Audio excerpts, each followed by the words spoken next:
Hello friends, welcome to my channel. Friends, AP స్కీమ్స్కి సంబంధించి మనకి 18 ఏళ్ళ నిండిన ప్రతి మహిళకు నెలకు 1500 అమౌంట్ అనేది ఇస్తామని ఆల్రెడీ ప్రకటించారు కదా. అలాగే నిరుద్యోగ భృతి నెలకు 3000 ఇస్తామని ప్రకటించారు కదా. చాలామందికి డౌట్ ఏమిటంటే, మహిళలకి మనకి 1500 రూపాయలు అంటే మనకి ఇప్పుడు 18 సంవత్సరాలు నిండిపోయిన వారందరికీ, అలాగే మరి స్టడీ కంప్లీట్ అయిన వాళ్ళకి కూడా నిరుద్యోగ భృతి వస్తుంది కదా. మరి రెండు కలిపి ఇస్తారా, లేదంటే ఇందులో ఏదో ఒకటే ఇస్తారని చాలామంది అడుగుతున్నారు. దీనికి సంబంధించి మీ డౌట్ అయితే ఈ వీడియోలో క్లియర్ చేసుకుందాం. వీడియో అయితే ఎక్కడ స్కిప్ చేయకుండా వినండి. ఫ్రెండ్స్, మనకి ప్రతి నెల 1500 రూపాయలు ఎవరికి ఇస్తారంటే 18 నుంచి 59 ఏళ్ళ వరకు, అంటే 18 ఏళ్ళు కంప్లీట్ అయిపోయిన వాళ్ళు, అంటే మ్యాక్సిమం మనకి 19 ఇయర్స్ వచ్చి ఉండాలి, అంటే 18 కంప్లీట్ అయిపోవాలి. సో కాబట్టి 19 ఇయర్స్ ఉన్న వాళ్ళకి, అలాగే 59 ఇయర్స్ లోపు ఉన్న వాళ్ళకి అయితే మనకి 1500 రూపాయలు అమౌంట్ అనేది ఇస్తారు. ఇది మనకి ఆడబిడ్డ నిధి పథకం ద్వారా అయితే అమలు చేస్తారు. ఈ స్కీమ్ పేరు మనకి ఆడబిడ్డ నిధి అన్నమాట.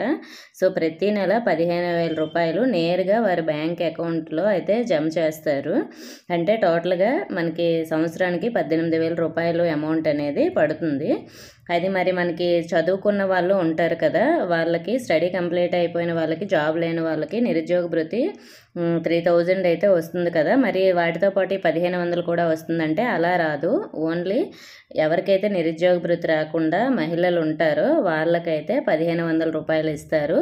ఒకవేళ మీరు స్టడీ కంప్లీట్ అయిపోయి మీకు జాబ్ ఏమైనా లేకపోతే అటువంటి వారికి ఓన్లీ నిరుద్యోగ భృతి మాత్రమే ఇస్తారు. నిరుద్యోగ భృతి రాని వాళ్ళకి, ఏదైనా జాబ్ లేని వాళ్ళకి 1500 రూపాయలు అయితే ఇస్తారు. సో మీరు ఒకవేళ జాబ్ చేసుకుంటున్నా కూడా మీకు మ్యాక్సిమం 1500 రూపాయలు రాకపోవచ్చు. కాబట్టి దీనికి సంబంధించి మనకి రూల్స్ అనేవి ఉంటాయి, నిరుద్యోగ భృతికైనా అలాగే ఈ ఆడబిడ్డ నిధి పథకానికి సంబంధించి అయినా. సో కొన్ని రూల్స్ ఉంటాయి. ఇంతకుముందు స్కీమ్స్ లాగే మనకి గవర్నమెంట్ ఎంప్లాయీస్ ఉండకూడదు, అలాగే మీకు పిఎఫ్ కట్ అవ్వకూడదు, ఇలాంటి కొన్ని రూల్స్ అనేవి పెడతారు. దీనికి సంబంధించి రూల్స్ అనేవి రిలీజ్ చేసినప్పుడు నేను వీడియో అయితే చేస్తాను. సో ఈ రెండు స్కీమ్స్లో మాత్రం ఏదో ఒక స్కీమ్ మాత్రమే మహిళలకైతే వస్తుంది. సో మీకు 18 కంప్లీట్ అయిపోయినా సరే. సో ఒకవేళ మీకు నిరుద్యోగ భృతి రాకపోతే ఈ 1500 రూపాయల స్కీమ్ అనేది వస్తుంది. ఒకవేళ మీకు నిరుద్యోగ భృతి వస్తే 1500 స్కీమ్ అనేది రాదు. మీ డౌట్ క్లియర్ అయిందని అనుకుంటున్నాను. ఇంకా ఏమైనా డౌట్స్ ఉంటే కామెంట్ చేయండి. ఇన్ఫర్మేషన్ నచ్చితే వీడియోని లైక్ చేసి మీ ఫ్రెండ్స్కి షేర్ చేయండి. మన ఛానల్ సబ్స్క్రైబ్ చేసుకోండి. Thank you for watching.